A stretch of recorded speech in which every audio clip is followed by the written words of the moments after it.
والنازعات غرقا والناشطات نشطا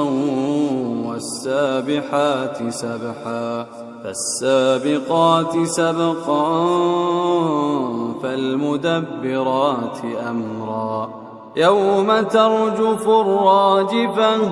تتبعها الرادفة قلوب يومئذ واجفة أبصارها خاشعة يقولون أئنا لمردودون في الحافرة أئذا كنا عظاما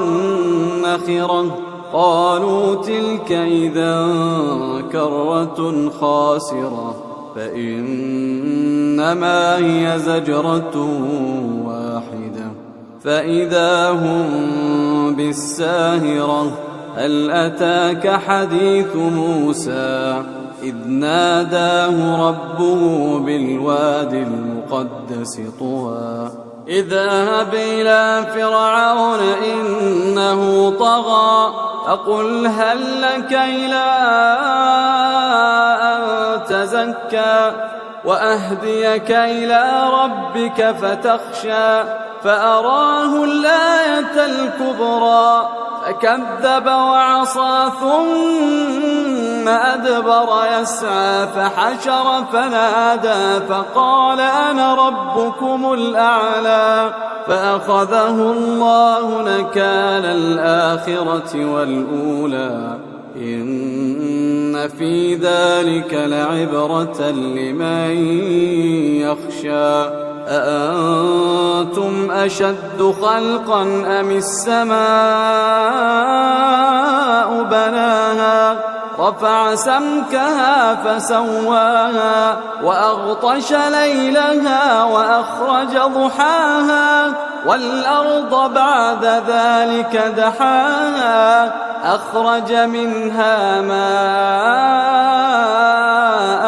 ومرعاها والجبال أرساها متاعا لكم ولأنعامكم فإذا جاءت الطامة الكبرى يوم يتذكر الإنسان ما سعى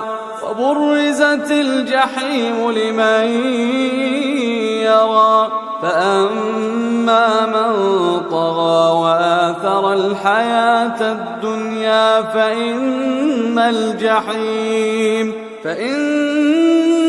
الجحيم هي المأوى وأما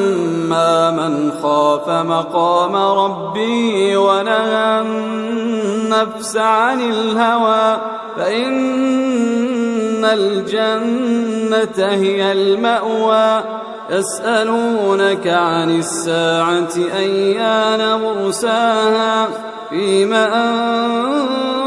من ذكراها إلى ربك منتهاها إنما أنت منذر من يخشاها كأنهم